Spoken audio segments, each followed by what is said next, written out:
കൊണ്ട് പുരുഷാരം നിമിത്തം കഴിഞ്ഞില്ല. എന്നാറെ അവൻ മുമ്പോട്ട് ഓടി അവനെ കാണേണ്ടതിന് ഒരു കാട്ടാത്തിന്മേൽ കയറി.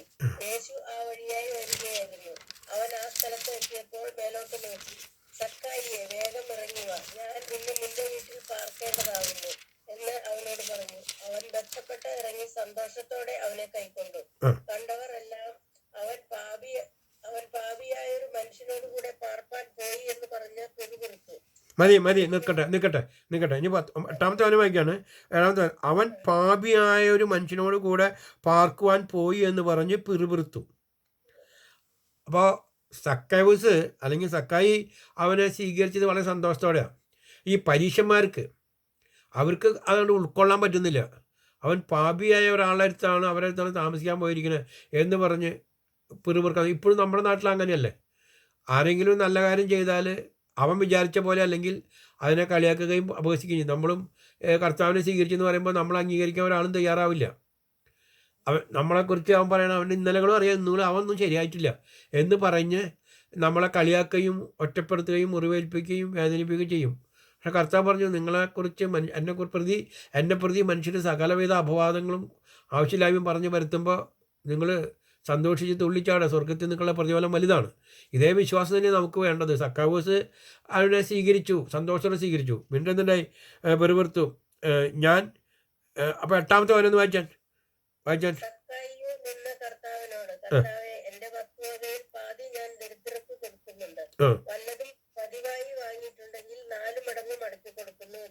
മതി.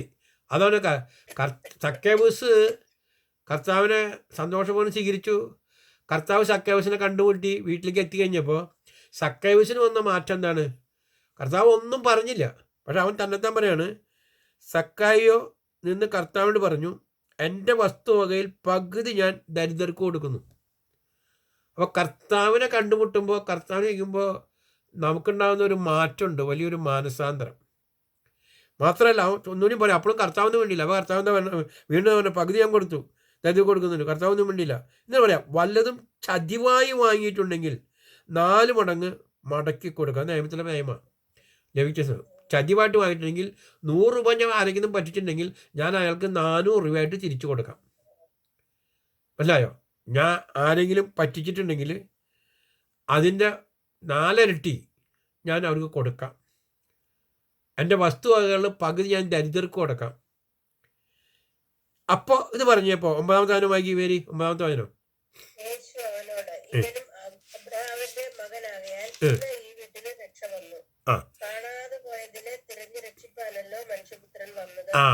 ഈ പാപികളെ രക്ഷിക്കാനാ. I came for to call the not call the righteous but for the sinners for repentance.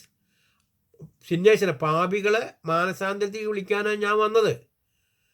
ഇവനും അബ്രാഹത്തിൻ്റെ മകൻ, എല്ലാവരും അബ്രാഹത്തിൻ്റെ മക്കനാണ്. പക്ഷെ കർത്താവിലൊരു വീണ്ടും ജനനം വരണം. കർത്താവിലേക്ക് ഒരു പുതുക്കപ്പെട്ട സൃഷ്ടിയായിട്ട് മാറണം. പഴയത് കടന്നുപോയി. പഴയത് അവൻ എന്തായിരുന്നു? കാശ് സ്വീകരിക്കലും പണം സ്വീകരിക്കലും ചതിയും വഞ്ചനയും ഒക്കെ അവൻ്റെ കൂടെ ഉണ്ടായിരുന്നു. ചതിയും വഞ്ചനയും ഒക്കെ അവൻ്റെ കൂടെ ഉണ്ടായിരുന്നു. അതുകൊണ്ടാണ് പറഞ്ഞത്, എൻ്റെ സ്വത്തിൻ്റെ പകുതി ഞാൻ ദരിദ്രർക്ക് കൊടുക്കാം. ഞാൻ ആരെങ്കിലും പറ്റിച്ച് എന്തെങ്കിലും വാങ്ങിയിട്ടുണ്ടെങ്കിൽ അതിൽ 4 മടങ്ങ് ഞാൻ എന്ത് ചെയ്യാം? തിരിച്ചു കൊടുക്കാം. ഇത്രയും കാര്യമാണ് സക്കാവൂസ് പറയണത്. അപ്പോൾ കർത്താവ് പറയാണ്, ഞാൻ സക്കാവൂസ് പറഞ്ഞു, അപ്പോൾ ഈ വീടിന് രക്ഷ വന്നിരിക്കുന്നു. യേശു അവനോട് ഇവനും അബ്രാഹമിൻ്റെ മകനാകയാൽ ഇന്ന് ഈ വീടിന് രക്ഷ വന്നിരിക്കുന്നു പറഞ്ഞാൽ കല്ലിനും കട്ടയ്ക്കുമല്ല, അവിടെയുള്ള ആളുകൾക്ക് രക്ഷ കൈവന്നിരുന്നു. സക്കേവൂസുമായി ബന്ധപ്പെടുന്ന ആൾക്കാരും മാനസാന്തരപ്പെടുകയാണെങ്കിൽ അവർക്കും രക്ഷ വരും. അഥവാ സക്കേവൂസ് മാനസാന്തരപ്പെട്ടത് കൊണ്ട് സക്കേവൂസിനും എന്തുവരും? രക്ഷ വരുന്നു. അപ്പോൾ കർത്താവിലേക്ക് വന്നാൽ ഒരു പുതിയ സൃഷ്ടിയായി.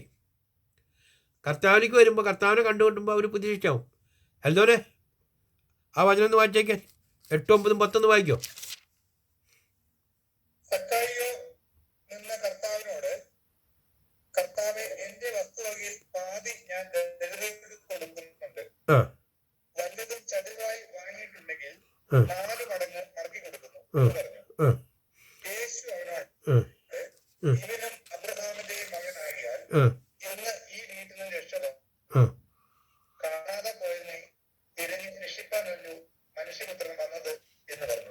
കർത്താവിൻ്റെ പ്രവൃത്തി തുടങ്ങിയാണ്. കാണാതെ പോയതിനെ തിരഞ്ഞ് കൊണ്ടുവരാനാണ്, തിരഞ്ഞു പിടിച്ച് അവരെ രക്ഷയിലേക്ക് കൊണ്ടുവരാനാണ് മനുഷ്യപുത്രൻ വന്നിരിക്കുന്നത്.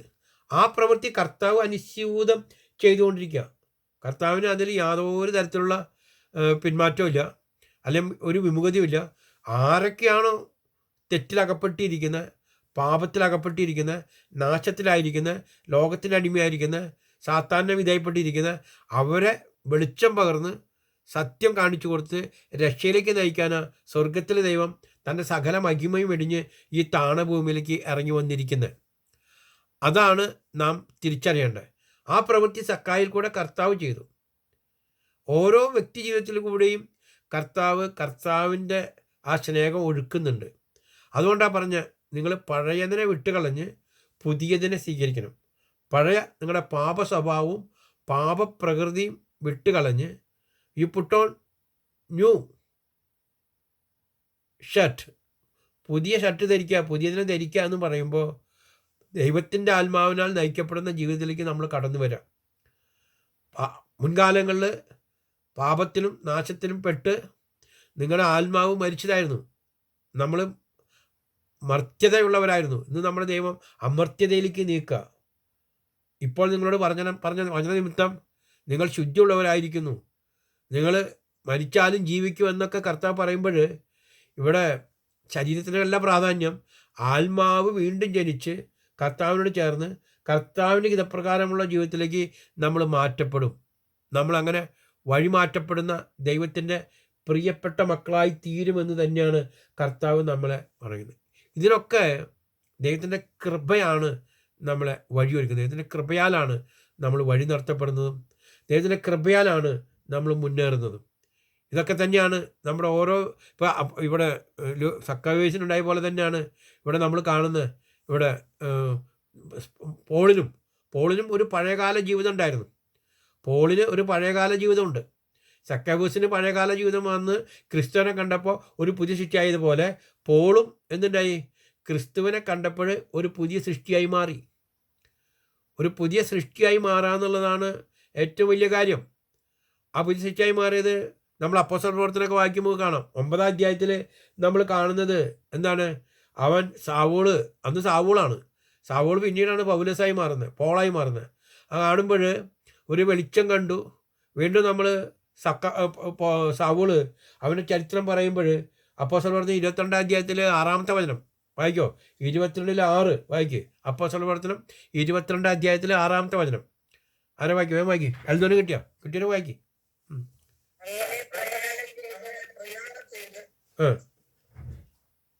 വായിക്കോ, ശ്രദ്ധിക്ക് വായിച്ചോ, കേട്ടില്ല ഞാൻ. ആരും വായിക്കില്ല.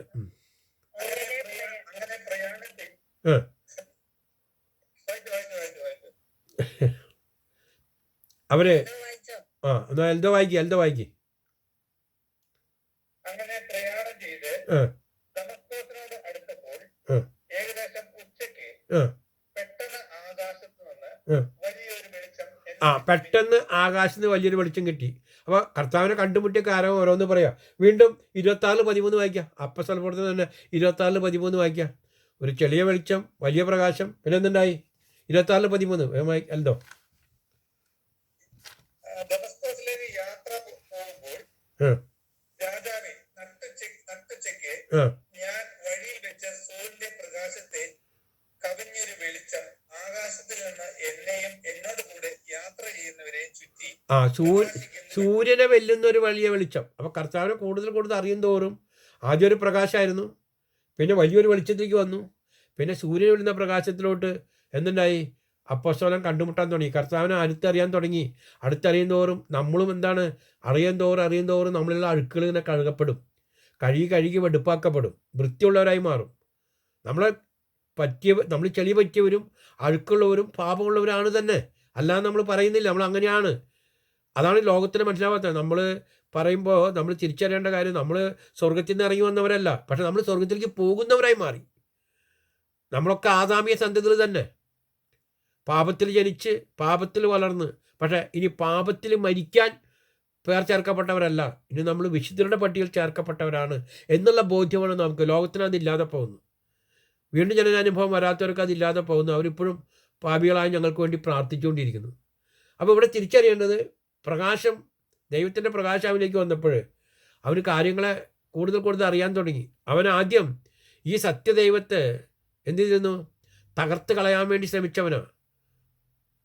ഗമാലിയൻ്റെ പാദപീഠത്തിലിരുന്ന് മുഴുവൻ പഠിച്ചെങ്കിലും അവൻ സ്തെഫാനോസിനെ കല്ലെറിയാനും കൊല്ലാനും ആദ്യത്തെ രക്തസാക്ഷിയായുള്ള സ്റ്റീഫനെ നശിപ്പിച്ച് കളയാൻ അവൻ കൂട്ടുന്നവനാണ്. അവനും ശരിക്കും പറഞ്ഞാൽ സ്റ്റീഫനും പൗലോസും ഒക്കെ ഗ്രീക്ക് ഭാഷയിലൊക്കെ പ്രസംഗം നടത്താനും അറിവുള്ളവരൊക്കെയാണ്. ഗ്രീക്ക് ഭാഷയിലാണ് സ്തെഫാനോസ് പ്രസംഗിച്ചു തന്നെ. അപ്പോസ്തലന്മാരുടെ ഇടയിൽ ഈ കർത്താവിൻ്റെ ശിഷ്യന്മാരുടെ കൂട്ടത്തിൽ കൂടെ വരുമ്പോൾ അവിടെ പ്രസംഗം നടത്തിയിട്ടുള്ള ആളുകളുടെ അടുത്തിൽ സ്തെഫാനോസൊക്കെ നല്ല രീതിയിൽ ആദ്യകാലം മുതൽ ഇതുവരെ എന്ത് സംഭവിച്ചെന്ന് വ്യക്തമായിട്ട് പ്രസംഗിക്കുന്നുണ്ട്. ഇത് കേട്ടിട്ട് പൗലോസ് അപ്പോസ്തലന്, ഇന്നത്തെ പൗലോസ് അപ്പോസ്തലൻ, അന്നത്തെ ശൗലിന് ശരിക്കും ഉൾക്കൊള്ളാൻ സാധിച്ചില്ല. അവന് വിറയൽ വന്നു. അവൻ പഠിച്ചതല്ലാതെ അതാണ് അവന് വെളിപാടുണ്ടായിരുന്നില്ല. അത് നമുക്ക് തിരിച്ചറിയാം. നമ്മൾ അപ്പോസ്തല പ്രവർത്തനം 8:3 വായിച്ചേക്കാൻ. അപ്പോസ്തല പ്രവർത്തനം 8:3 അധ്യായം. അവൻ എന്താ ചെയ്തിരുന്നെന്ന് കാണാം. വെളിച്ചം വന്നു, പക്ഷെ അതിക്ക് മുന്നേ അവനും തന്നെ വായിക്കി. 8:3 വായിക്കി.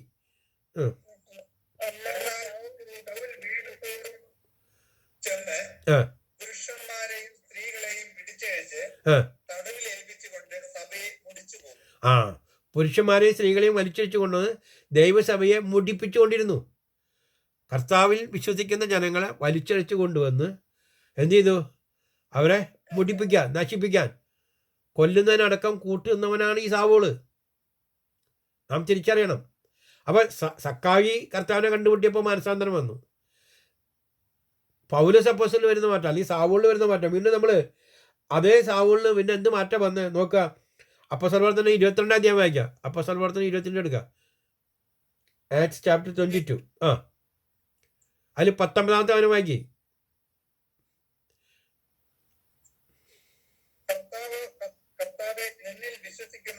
വിശ്വസിക്കുന്നവരെ ഞാൻ തടവിലാക്കുകയും പള്ളിതോറും അടുപ്പിക്കുകയും ചെയ്തു എന്നും എന്റെ സാക്ഷിയായ സ്തെഫാനോസിന്റെ രക്തം ചൊരിഞ്ഞപ്പോൾ ഞാനും സമ്മതിച്ച് അരികെ നിന്ന് അവരെ കൊല്ലുന്നവരുടെ വസ്ത്രം കാത്തുകൊണ്ടിരുന്നു. അവരെ കൊല്ലുന്നവരെ വസ്ത്രമൊക്കെ എടുത്ത് സൂക്ഷിച്ചു വെച്ച് കൊല്ലാനൊക്കെ ആയിട്ട് ഇവനെ കൂട്ടുന്ന സഹായം ചെയ്തുകൊണ്ടിരുന്ന ആളാ. മനസ്സിലായിട്ടുണ്ടോ? ആ ആളിപ്പോൾ എന്താ ചെയ്യുന്നേ?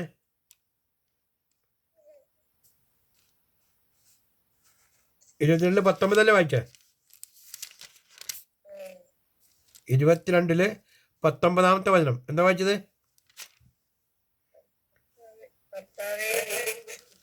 കർത്താവേ, ഞാൻ നിന്നിൽ വിശ്വസിക്കുന്നവരെ ഞാൻ തടവിലാക്കുകയും പള്ളിതോറും അടിപ്പിക്കുകയും ചെയ്തു എന്നും നിന്റെ സാക്ഷിയായ സ്തെഫാനോസിൻ്റെ രക്തം ചൊരിഞ്ഞപ്പോൾ ഞാനും സമ്മതിച്ച് അരികെ നിന്ന് അവനെ കൊല്ലുന്നവരുടെ വസ്ത്രം കാത്തുകൊണ്ടിരുന്നു എന്നും അവർ അറിയുന്നുവല്ലോ എന്ന് പറഞ്ഞു. ഇങ്ങനെയൊക്കെയാണ് ആ ആദ്യ കാലഘട്ടത്തിൽ അവൻ ചെയ്തുകൊണ്ടിരുന്ന കാര്യം. പക്ഷെ കർത്താവിനെ കണ്ടുമുട്ടിയപ്പോൾ, കർത്താവായിട്ട് ബന്ധം വന്നപ്പോൾ വായിക്കാം. 20 21 22 വായിക്കാം. അപ്പോസ്തല പ്രവർത്തനം 20 21 21 വായിക്കാം. 20 21 22 വായിക്കുന്നത് ഞാൻ ഉപദേശിച്ചില്ല. 21 വചനം. ദൈവത്തിലേക്കുള്ള മാനസാന്തരവും നമ്മുടെ കർത്താവായ യേശുക്രിസ്തുവിനുള്ള വിശ്വാസവും യഹൂദന്മാർക്കും യവനന്മാർക്കും സാക്ഷീകരിച്ചു എന്നും നിങ്ങൾ അറിയുന്നുവല്ലോ. ഇപ്പോൾ ഇതാ ഞാൻ ആത്മാവിനാൽ ബന്ധിക്കപ്പെട്ടവനായി. ഇപ്പൊ എന്താണ് 21 വചനം എന്താ പറയണത്? എന്നും ദൈവത്തെങ്കിലേക്കുള്ള മാനസാന്തരം നമ്മുടെ കർത്താവായ യേശു ക്രിസ്തുവിലുള്ള വിശ്വാസവും യഹൂദന്മാർക്കും യവനന്മാർക്കും സാക്ഷീകരിച്ചെന്നും നിങ്ങൾ അറിയുന്നല്ലോ. അപ്പോൾ വീടാന്തരം കയറിയിറങ്ങി ഓരോരുത്തരെ നശിപ്പിച്ചിരുന്ന ആ അവസ്ഥയിൽ നിന്ന് ഇപ്പം എന്തായി? അവരെല്ലാവരും ചെന്നിട്ട് യേശു ക്രിസ്തു കർത്താവാണെന്നും ഇതാണ് ശരിയായ ദൈവമെന്നും സത്യദൈവമെന്നും ഉടനടി എല്ലാ വീടുകളിലും കയറി പറയാൻ തുടങ്ങി പൗലോസ് അപ്പോസ്തലൻ. കർത്താവിനെ കണ്ടുമുട്ടിയപ്പോഴുണ്ടായ മാറ്റാതാ. അതായത് അപ്പോസ്തല 20 അധ്യായത്തിൽ ഓശാന ബൈബിളിൽ 20 വചനം പറയുന്നത് 20 പറയുന്നതാണ്,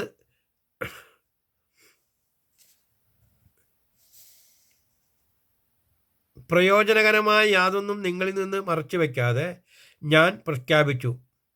വീട് തോറും കയറി ഇറങ്ങി പരസ്യമായി ഞാൻ നിങ്ങളെ പഠിപ്പിച്ചു. മറ്റൊരു വീട് തോറും കയറി ഇറങ്ങി ഈ വിശ്വാസമുള്ള ആൾക്കാർ എന്ത് ചെയ്യായിരുന്നു? വലിച്ചിറക്കി കൊണ്ടുവന്ന് പീഡിപ്പിക്കുകയും നശിപ്പിക്കുകയും ചെയ്ത ആള് ഇപ്പം എന്ത് ചെയ്യുന്നു? വീട് വീടാന്തരം കയറി ഇറങ്ങി പരസ്യമായി കർത്താവിനെ കുറിച്ച് പഠിപ്പിക്കുക. അപ്പോൾ കർത്താവിനെ കണ്ടുമുട്ടിയാൽ പഴയത് കടന്നുപോയി പുതിയത് കടന്നു വരും. ഒരുവൻ ക്രിസ്തുവിലായാൽ അവൻ പുതിയ സൃഷ്ടിയാവും. അതാണ് നമ്മൾ തിരിച്ചറിയുന്ന പ്രധാനപ്പെട്ട കാര്യം. ഇതിലെല്ലാം കർത്താവിൻ്റെ കൃപയാണ് നമുക്ക് വഴി നടത്തപ്പെടുന്നത്. ഒരുവൻ ക്രിസ്തുവിലായാൽ അവൻ പുതിയ സൃഷ്ടിയാണ്. ആ പുതിയ സൃഷ്ടിയാവാൻ നമ്മൾ എഫേസ്യ ലേഖനം വായിക്കുന്നു. ഇനി കൊളോസ്യ ലേഖനത്തിൽ നമ്മൾ വായിക്കുന്നത് നമുക്ക് കാണാം. അവിടെയും എന്താണ്? നമ്മുടെ പഴയതിനെ ഉരിഞ്ഞു കളഞ്ഞ് പുതിയതിനെ സ്വീകരിക്കാൻ ദൈവവചനം നമ്മെ വ്യക്തമായിട്ട് പഠിപ്പിക്കുന്നു. ദൈവത്തിൻ്റെ വചനം നമ്മോട് പറയുന്നത് പഴയത് വിട്ടുപോയി, ഇനി പുതിയ ഒരു മനുഷ്യന്, പുതിയ ഇതിന് നമ്മൾ കൊളോസ്യ ലേഖനം വായിക്കുമ്പോൾ, കൊളോസ്യക്കാർക്ക് അപ്പോസ്തലൻ എഴുതിയ ലേഖനം, പൗലോസ് അപ്പോസ്തലൻ എഴുതിയ ലേഖനം വായിക്കുമ്പോൾ അവിടെയും നമ്മൾ കാണുന്നുണ്ട്. എന്താ കാണുന്നത്? അതിൽ കൊളോസ്യർക്ക് ലേഖനം എടുക്കുക. അതിൽ 3-ാമത്തെ അധ്യായത്തിൽ 5 മുതൽ പറയുന്നത് ഇതാണ്: ഭൗതികമായുള്ളതിനെ നിങ്ങളെല്ലാം നശിപ്പിച്ച് കളയുക. ഒരു കാലത്ത് നിങ്ങൾ, 7-ാമത്തെ വചനം 3:7, നിങ്ങൾ ഇവയിൽ വ്യാപിച്ചിരുന്നു. ഇതിലൊക്കെ അനുസരണയില്ലാത്തവരുടെ മേൽ ദൈവകോപം ഉജ്ജ്വലിപ്പിക്കും. ഇനി അവയിൽ ഉപേക്ഷിക്കണം കോപം, ക്രോധം, ദേഷ്യം, പരദൂഷണം, നിങ്ങളുടെ അധരങ്ങളിൽ നിന്ന് പുറപ്പെടുന്ന ചീത്ത വാക്കുകൾ. അങ്ങനെ നിങ്ങൾ അന്യോന്യം കള്ളം പറയരുത്. എന്താണ്? പഴയ പ്രകൃതിയെ അതിൻ്റെ ദുശീലങ്ങളോടുകൂടി നിങ്ങൾ ഉപേക്ഷിച്ചിരിക്കുന്നുവല്ലോ. ഇത് പറയാണ്, നിങ്ങൾ പുതിയ പ്രകൃതി സ്വീകരിച്ചിരിക്കുന്നു. ഇത് ജ്ഞാനത്താൽ സൃഷ്ടാവിൻ്റെ ചായയിൽ സമീകരിച്ചുകൊണ്ടിരിക്കുന്നു. ഓരോ തവണയും ജ്ഞാനത്താൽ സൃഷ്ടാവിൻ്റെ ചായയിൽ നമ്മളെ പുതുക്കപ്പെട്ടുകൊണ്ടിരിക്കുക. ഓരോ ദിവസം ചെല്ലുന്തോറും കർത്താവിൻ്റെ വചനം വായിച്ചും പഠിച്ചും ധ്യാനിച്ചും കർത്താവിന് അനുസരിച്ചും നാം തന്നെ നമ്മുടെ ജീവിതത്തെ ക്രമീകരിച്ചും കർത്താവിൻ്റെ ചായയോട് ചേർന്നിരിക്കുക, ക്രിസ്തു എന്ന തലയോളം വളരുന്നവരായി മാറാൻ. അതുകൊണ്ടാണ് ദൈവത്തിൻ്റെ കൃപ നമുക്ക് വേണം. കൃപ ഇല്ലെങ്കിൽ നമ്മൾ നഷ്ടപ്പെട്ടു പോകും. അപ്പോൾ ക്രിസ്തുവിലാണെങ്കിൽ ദൈവത്തിൻ്റെ കൃപയുണ്ട്. കൃപയില്ലെങ്കിൽ നമുക്ക് വേണ്ടി കർത്താവ് മരിച്ചു എന്ന് പറഞ്ഞാൽ അർത്ഥമില്ല.